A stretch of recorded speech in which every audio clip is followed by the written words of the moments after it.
Welcome at the first module dedicated to Frugal Innovation. I mean a new paradigm to design for sustainability. We will try to explain today the first concept dedicated to system. So a system can be considered as a set of elements in dynamic interaction, organized according to a specific purpose. As you can see on this picture done by Mr. Joël de Ronet, a system is made of different entities. For example, the sun, that explain the energy, if you want, producers, consumers, decomposers, and they are all exchanging flows together. On this picture, you can see almost a circular economy based on loops of flows.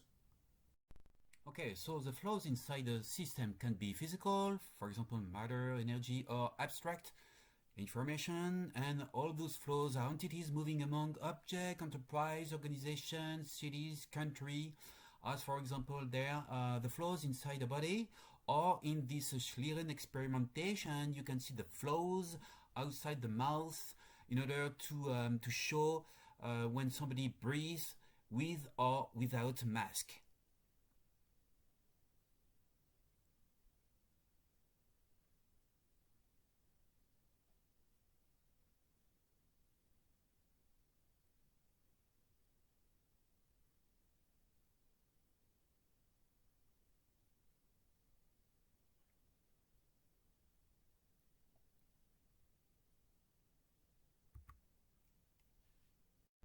Okay, so now let's consider a system. It can be subdivided into three subsystems: operational subsystem, information subsystem, and decision-making subsystem. This part will exchange flows with input flows and output flows. So you can have information, psychological flows, matter, energy flows for the inputs, and inside the system will give information to the decision making. When the decision is done, well, this decision is transformed into a physical information to operate the subsystem, and finally you will have output flows. You can add other subsystems, especially for the operational system. It's like you have a motor or a system that will transmit the transformation of the flows until the last subpart, which is the working process that will provide output flows. So, if you want to make the model of a system, you will start from a physical system, and you will apply a kind of filter in order to obtain a symbolic system. That means when you want to make the modeling of something, you will create a symbolic system that is a representation of a physical system for a specific purpose. The consequence is that a model is always a partial representation of the reality. It only depends on the decisions done by the designer. So let me give you an example. I will show you there a picture, less than 1 second. Try to interpret this picture.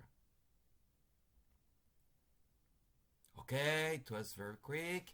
Okay, so maybe did you see a young lady or old lady? Well, depending on the filter, some of you guys will see maybe a young lady. I just transform a little bit the picture to see the nose and the ear in this young lady approach.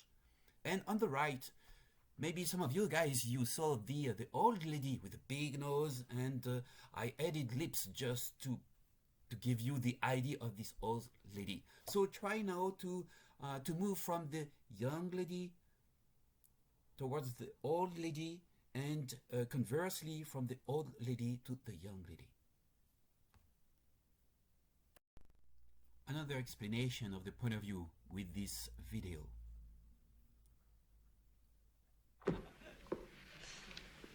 Why do I stand up here? Anybody? To feel taller. No. Thank you for playing, Mr. Dalton. I stand upon my desk to remind myself that we must constantly look at things in a different way.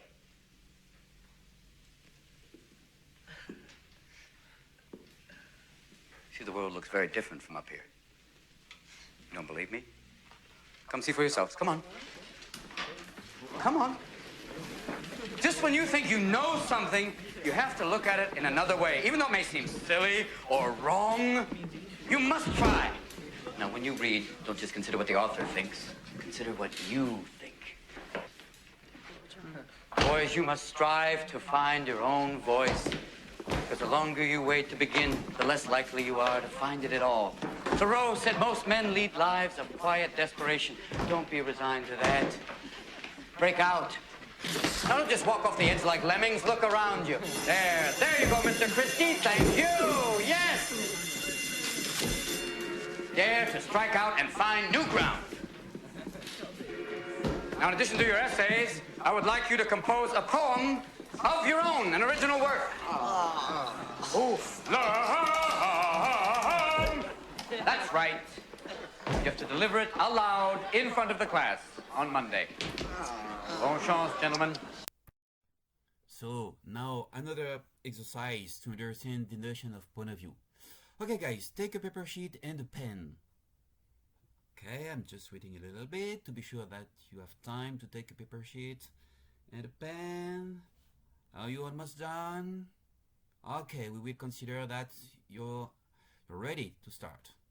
Okay, so you only have 1 minute to draw someone standing next to you. Let's start.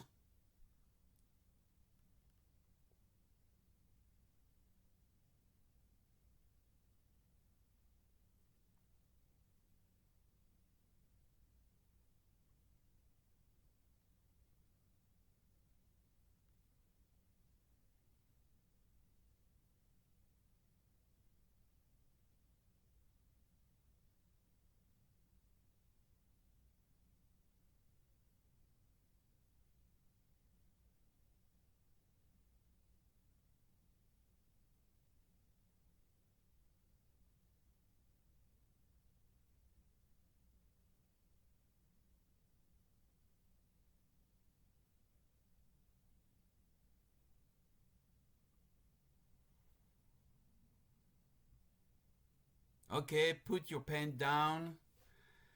Finished? Okay, let's make an analysis of what you've done. So, depending on the filter, some of you guys focus on the decision-making subsystem. So I'm pretty sure that you will draw, the head of the guy. Some of you will maybe focus on the structural consideration of the subsystem. So it's like that, the body with the legs and the arms like that, the movement, if you want. And finally, if you only focus on the information subsystem, you try to define the representation of the body, etc. So 3 possibilities. The problem is that at the beginning, I didn't give you what kind of point of view. That means if you do not give the point of view, some of you will draw the left subsystem on the right subsystem, and your subsystem cannot be used because your model cannot be used because it is false. It doesn't fit with the need. So let's try now to another exercise. Ask someone near from you.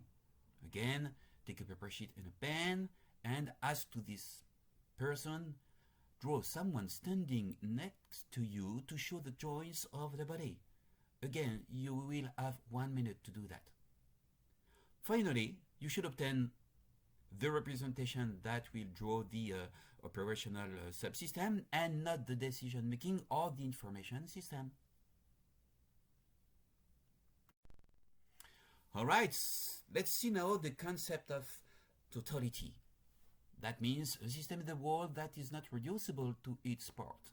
Okay, let's imagine a box with pieces of puzzle. You have everything inside this box, but when you make the assembly, you will obtain something more. You have a new information. That means a system in the world that is not reducible to its parts. Again, let's see this painting from the famous painter Van Gogh. Okay, you can interpret this painting as you want, but if you want to use an X-ray system sensor, you will see that in fact you have 2 paintings. That means when you want to make the analysis of a system, you have to take care about the information feedback, I mean the historical understanding of the system.